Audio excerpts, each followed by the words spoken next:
ውስጥ አልፈናል።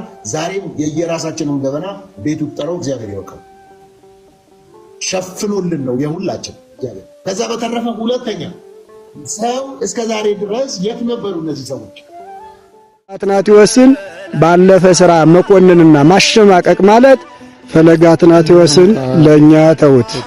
ፈለገ አትናቴዎስን ማሸማቀቅ ማለት መጽሐፍ ቅዱስን እንደማታውቁ ወይም አለማወቅ መሆኑን ይገለጻል። ለምን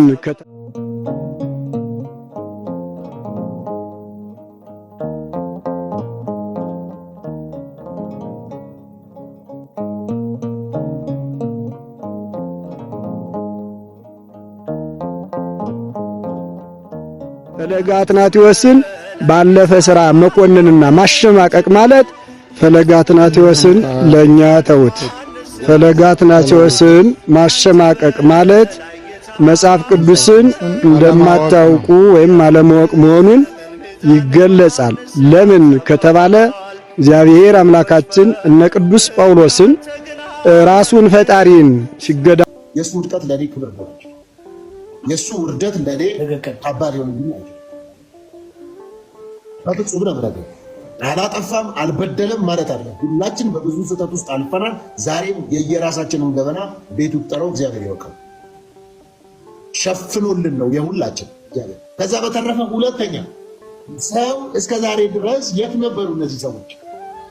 ለምንድን ነው አሁን ልጁ የተሳካለት ሲመስለው፣ ሰው የሰማው ሲመስለው፣ ሰው የወደደው ሲመስለው ለምን ነው ውድቀቱ የሚፈልገው? ምን አለበት ወደ ሚዲያ ሳይመጣ ሰው ፈልዬ ሳይለው ለምን አታመጣ? ትክክል። አንድ ጊዜ ምን አሉ፣ አንዳንድ ሰው ይሞክርና ሲያጣ ስምን ወደ ማጥፋት ይመጣል። አንዲት ዝንጀሮ አሉ ብርቱካኑን ልትበላ ዛፉ ላይ ትሞክራለች፣ በአጥር ትሞክራለች። ብርቱካኑ ላይ አልደረሰችበትም። መጨረሻ ላይ ያደረገችው ነገር እንደውም አልበሰለም አለች። አንዳንድ ሰዎች ይዋጭሩና አልደረሱብህ እንደሆነ ወደ እንደዚህ አይነት ይሄዳል። መጽሐፍ ቅዱስ ውስጥ ከተጻፉ ጥፋቶች የበለጠ ጥፋት የለም። አንዳንዱ ያንተንም ጉድ አንለቅም፣ ጉዴን አይደለም ቬሪ ጉዴን ካገኘ ፈልግና አውጣ። ምን አገባኝ? በእኔ ሕይወት ላይ የሚመጣ ስራዬ አላከበረኝም፣ ስራዬ አዋርደኝም። በቃ ከብሬም ከሆነ እግዚአብሔር አትናቴዎስን ባለፈ ሥራ መኮንንና ማሸማቀቅ ማለት ፈለገ አትናቴዎስን ለኛ ተውት። ፈለገ አትናቴዎስን ማሸማቀቅ ማለት መጽሐፍ ቅዱስን እንደማታውቁ ወይም አለማወቅ መሆኑን ይገለጻል። ለምን ከተባለ እግዚአብሔር አምላካችን እነ ቅዱስ ጳውሎስን ራሱን ፈጣሪን ሲገዳደሩና ራሱ ፈጣሪን ደግሞ ሲያሳድዱ የነበሩትን ማን እንደሆነ የምታሳድደው ታውቃለህን? ይልቅስ ችንካሩ ይብስብሃል ብሎ በዚህ በበደላቸው ያልናቀ ኃጢአተኞችን ይቅር የሚል እንደውም ደግሞ አሳዳጆችን መርጦ የራሱ ንጹሕ ዕቃ የሚያደርግ አምላክ ስለሆነ እኛም ከፈለገ አትናቴዎስ ጎን መሆናችንን ልታውቁና ልትረዱ ይገባል። ፈለገ አትናቴዎስን ባለፈ ሥራ መኮንንና ማሸማቀቅ ማለት እግዚአብሔር አምላክ እነ ማርያም እንተ ፍረትን ይቅር አላለም በደላቸውንም አላስተሰረየም እንደማለት ይመሰልባቸዋል፣ ወይም ደግሞ እንደዛ ያለመዋቃችሁን ይገልጽባቸዋል። ስለዚህ ኃጢአተኞቹን ይቅር የሚል እሱ ደግሞ እነኛን ኃጢአተኞች ለራሱ መሳሪያ አድርጎ የሚጠቀም አምላክ ስለሆነ አሁንም ፈለገ አትናቴዎስ እየሰራቸው ያሉ እንደነ ዮሐንስ አፈወርቅ ቤተክርስቲያንን ከፍ የሚያደርግና እንዲሁም የቤተክርስቲያንን ጠላቶች የሚያሳፍር ስለሆነ ከፈለገ አትናቴዎስ ጎን መሆናችንን አትርሱት እንላለን። እግዚአብሔር ቤተክርስቲያንን ከፍ ማድረግ ከሚሰሩ ሰዎች ጋር ይሁን እያልን መልእክታችን ይድረሳችሁ።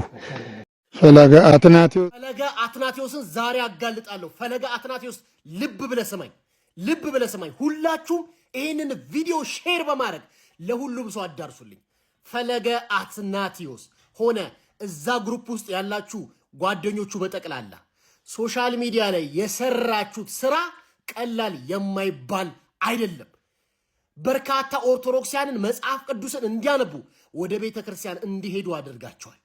ይሄ በጣም ትልቅ ነገር እያለ ሶሻል ሚዲያ ላይ የሚሰራ የትኛው መንፈሳዊ ቲክታከር ነጠላ የለበሰ ሁሉ ጻድቅ አይደለም። ጻድቅ አይደለም። ጻድቅ ነንም እያልን አይደለም። በቃ እንደው እንደ መንፈሳዊ ቲክታከር የማይፈተን የለም። ይፈተናል።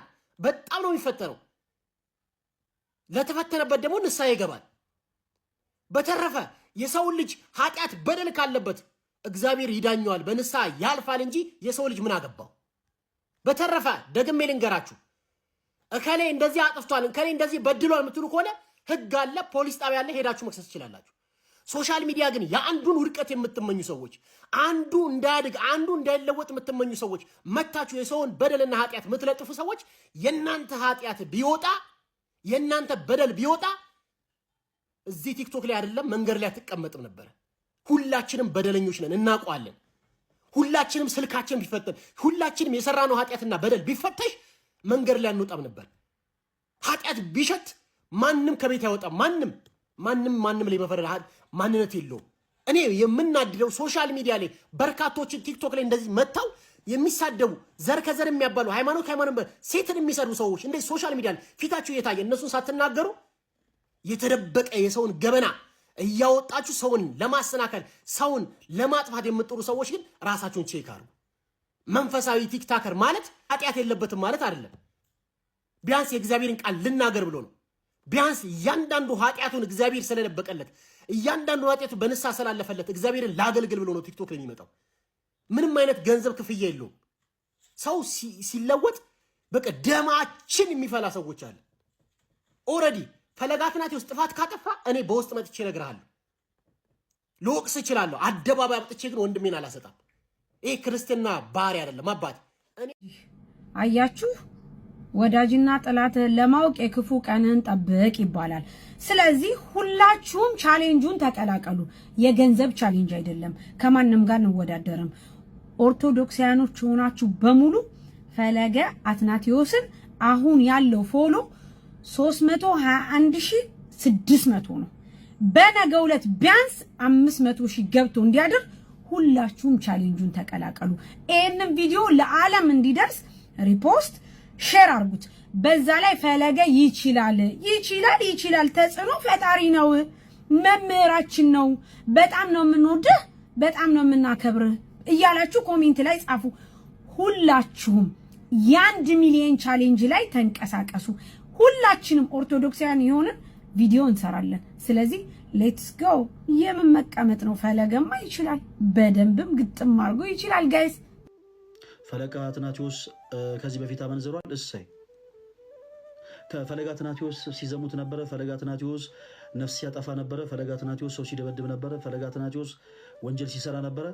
ሶዋት እሰይ። ሃይ ጋይስ እንዴት ናችሁ? ደህና ናችሁ? እችን አጭር መልእክት ለፈለገ እንድታደርሱልኝ እፈልጋለሁ። ፈለገ አሁን ያንተን ስም ለማጥፋት እየሄዱበት ያለውን ርቀት እንዳታዳምጣቸው።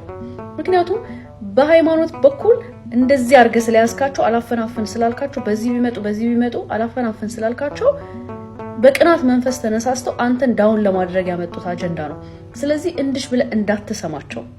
እኛ ሁላችንም የኦርቶዶክስ ተዋህዶ ልጆች ከጎን ነን፣ ምንም እንዳታስብ።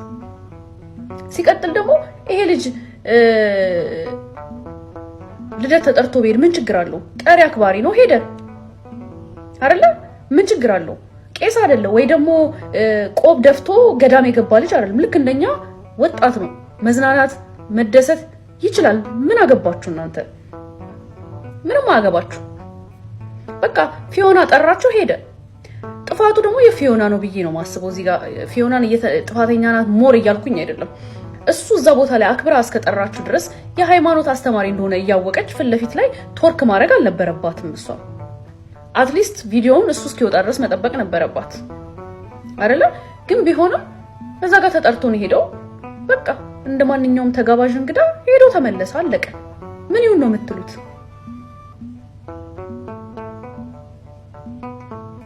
እኛ ከጎንነን፣ አይዞ በዚህ መጡ በዚህ አንተ ምንም ዳውን የምትሆንበት ምክንያት የለም። አይዞ በያዝከው መንገድ ቀጥል፣ ጠላቶችህን አንቀጥቅጥልን ይዘህ። እሱ ነው ላንተ የሚያዋጣው። ምንም አላችሁት ምንም፣ እሱ ጀግና የኦርቶዶክስ ልጅ ነው፣ የተዋህዶ ልጅ ነው።